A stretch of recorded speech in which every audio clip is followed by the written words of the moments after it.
First, I am proud that this is the first time this year that Leader Pelosi is appearing as Speaker Pelosi in this room. And the longest shutdown in American history will finally end today. The President has agreed to our request to open the government and then debate border security, which is great news for 800,000 federal workers and millions of Americans who depend on government services. As Democrats have said all along, the solution to this impasse was separate funding for the government and then go over our disagreements from border security. Separate the funding of government from the discussion on border security, and that's what we got. And Democrats in the Senate and in the House were united behind this position throughout the shutdown, and ultimately this agreement endorses our position. It reopens the government without preconditions, gives Democrats and Republicans an opportunity to discuss border security without holding hundreds of thousands of American workers hostage. We expect the continuing resolution to clear the Senate and clear the House this afternoon and be signed by the President today. And before I go on, I think on both of us, but we want to thank all the federal workers from the bottom of our hearts. They've worked so selflessly this past month without pay, showing up to do a job they knew was important, but for which they weren't fairly compensated. The workers showed up despite the callous indifference of the administration, who treated them as hostages, who treated them as pawns, who belittled their financial strain. Our dedicated public servants should never, never have to go through this again. We will do everything we can to make sure they won't have to. And this past month has proven just how vital government services are to the American people, whether it's our food safety, our airports, our national parks, our economy, our national security, and so much else. The American people do not like it when you throw a wrench into the lives of government workers over an unrelated political dispute. Working people throughout America empathized with the federal workers and were aghast at what the President was doing to them. Hopefully now the President has learned his lesson. Now, once the President signs the continuing resolution, we in Congress will roll up our sleeves and try to find some agreement on border security. We don't agree on some of the specifics of border security. Democrats are firmly against the wall. But we agree on many things, such as the need for drug inspection technology, humanitarian aid, strengthening security at our ports of entry. And that bodes well for finding an eventual agreement, the fact that we have so many areas where we can agree. But today, the President will sign the bill to reopen the government along the outlines of what we have proposed. And hopefully, it means a lesson learned for the White House and for many of our Republican colleagues. Shutting down the government over a policy difference is self-defeating. It accomplishes nothing but pain and suffering for the country and incurs an enormous political cost to the party shutting it down. We cannot ever hold American workers hostage again. Speaker Pelosi. Thank you very much, Mr. Leader, and thank you for your leadership in bringing us to this important resolution now, where shortly the Senate will send over to the House the paper. I came over to see the original paper, and we'll get it probably in a half an hour. Two resolutions, one to open up government for all of the agencies of government, and one to proceed to conference on the Homeland Security bill. We're pleased that we reached an agreement to reopen government now so that we can have a discussion on how to secure our borders. It is very clear that we all understand the importance of securing our borders, and we have some very good ideas on how to do that, and that will be part of the discussion as we go forward.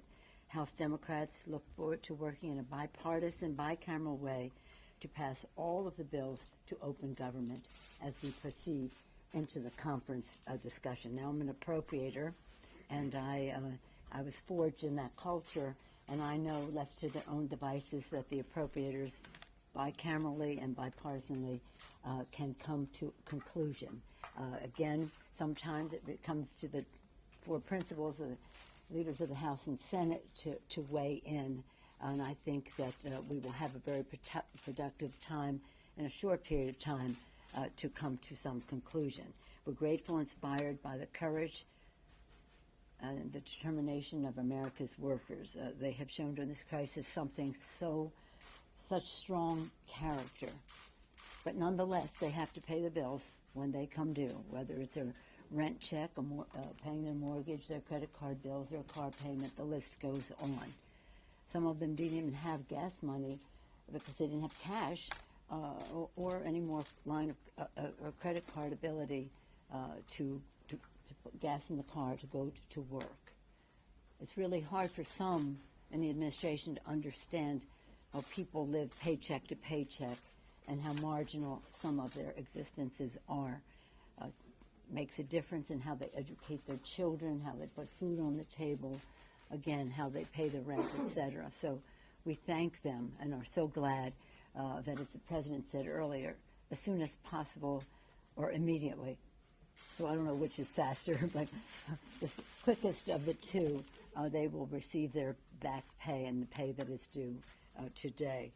We're grateful to Democrats on both sides of the Capitol for their unity that was very, very important in these discussions.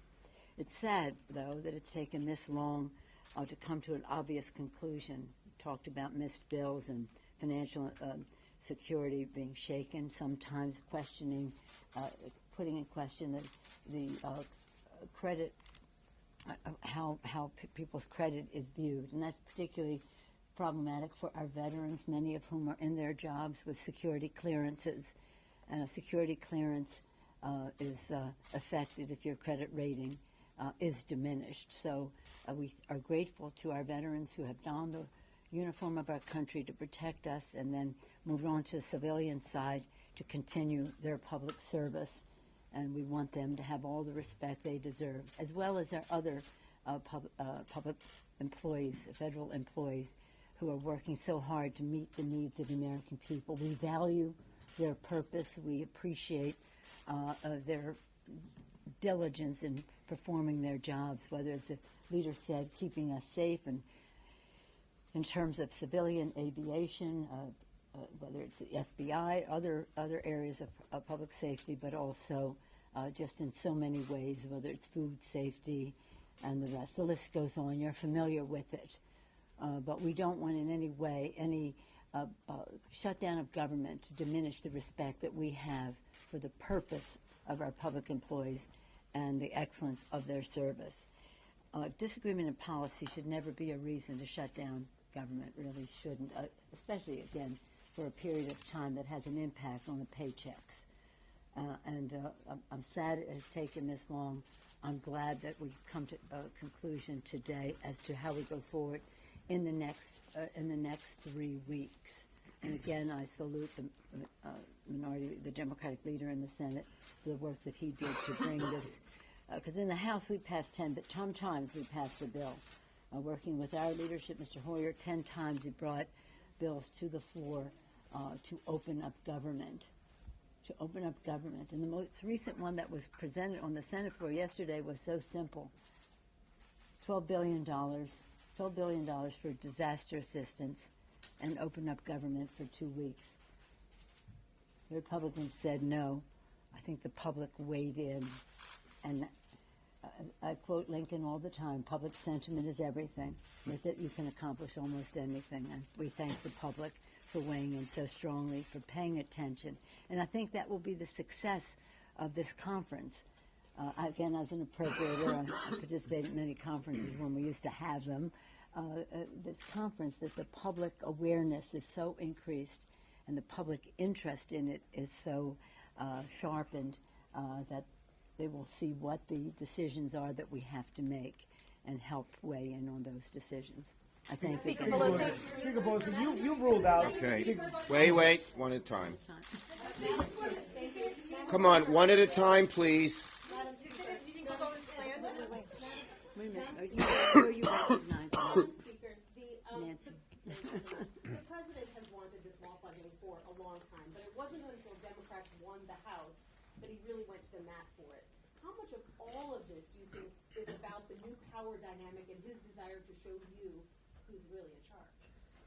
I don't get your question. I mean, the point is today we have come to a way to go forward to debate the best ways to protect our border. I don't see this as any power play. I'm referring to the past 36 days and the fact that he held out over wall funding. Well, if you're saying that the president held out over wall funding to show who was in charge, I think that's quite a bad statement to make about any leader in our country. But what I do say is let's go forward, get this done. The leader mentioned lessons learned and hope that the people know that we cannot hold our public employees hostage because we have a disagreement. For how many, 34 days, is it now over 1 month, having an impact on their lives. So I don't want to make any characterizations of the president's motivation. You'll have to ask him. Speaker Pelosi, Go ahead. Go ahead. Speaker Pelosi, did the president underestimate you politically? And can you assure the public that there won't be another impasse in 3 weeks? Well, I can't assure the public on anything that the president will do, but I do have to say I'm optimistic.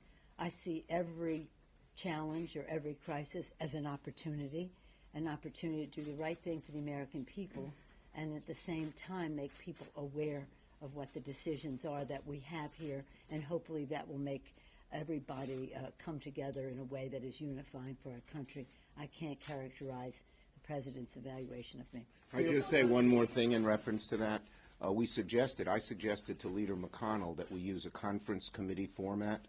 That conference committee has Democrats and Republicans, House and Senate, sitting at a table, has worked very successfully on Homeland Security and everything and all the other bills that haven't been signed over the last several years, even when the Republicans were in charge.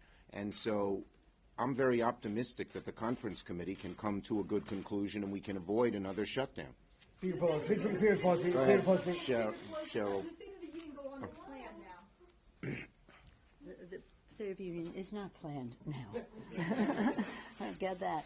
What I'd said to the president is when government is open, we will discuss a mutually agreeable date. And I'll look forward to doing that and welcoming the president to the House of Representatives for the State of the Union when we agree on that mutual agreeable date. This morning you were planning to announce a border security vision of Democrats, what you want. What is the state of that proposal? And also, can you accept any sort of physical barriers in the border security plan? The work of the conference committee will draw out everyone's view of what is the best way to protect our borders. Our chair of our Appropriations Subcommittee on Homeland Security, Congresswoman Lucille Rohrabach-Allard, knows this issue very well. She will go to the table with our best ideas on how to protect our border. The leader referenced some in terms of infrastructure that relates to our ports of entry. The president talks about drugs coming into our country. 90% of the drugs come through the ports of entry. They don't come one way or another, as he was describing. They come through our ports of entry. So let us increase the infrastructure where the drugs are coming in. Let us increase, as the leader said, the technology to scan for that, for drugs, guns, other contraband, and the rest. Let us talk about some of the things we have in common with the president in terms of humanitarian assistance for those coming over. But we're not having a conference committee right now. We'll leave it up to our appropriators to come to that. But some of the things we were going to discuss were where we think, where we have evidence-based knowledge about how we best secure our borders. Speaker Pelosi, Go ahead. As someone who was in these negotiations, do you think the president underestimated the speaker? Do you think that he thought he could get what he wanted? I think he thought no one should ever underestimate the speaker, as Donald Trump has learned. But in addition to that, and I think Nancy would be the first, our Democrats stayed totally unified. Certainly in the Senate, they made huge noise, many attempts to take some of our Democrats and get them to side with them.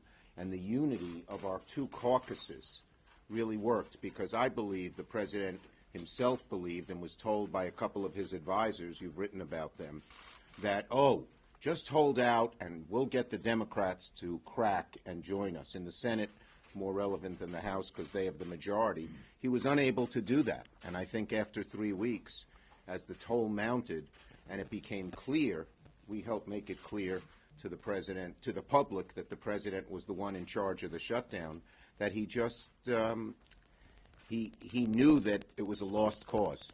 Speaker Pelosi, Thank you. I You just wanna want to be go? clear on your position. Are you no longer ruling out any money for the wall? Are you now Wait, open wait, for money for the wall? Have I not been clear on the wall? You have not been clear. Okay. No, I have been very clear For on the next wall. 3 weeks, are Yeah, you open been to very money? clear. But let me just go to the previous question and say this and associate myself with the remarks of the leader. In our caucus, the beauty of it is the mix.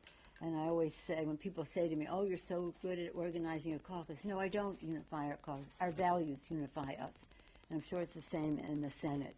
And the fact is that our diversity is our strength, the differences of, in so many different ways, including differences of opinion. That's our strength. But our unity is our power. And that is what maybe the president underestimated. Thank you, everybody. Are you open to money for the wall now?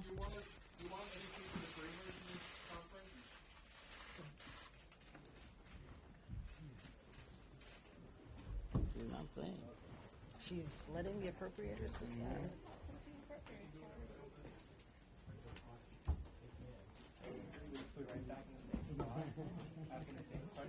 Thank you all. And we'll be shut down over. Thank you.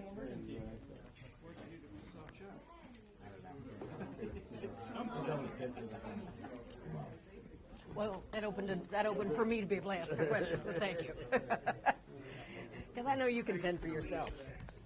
I tried. It was a struggle.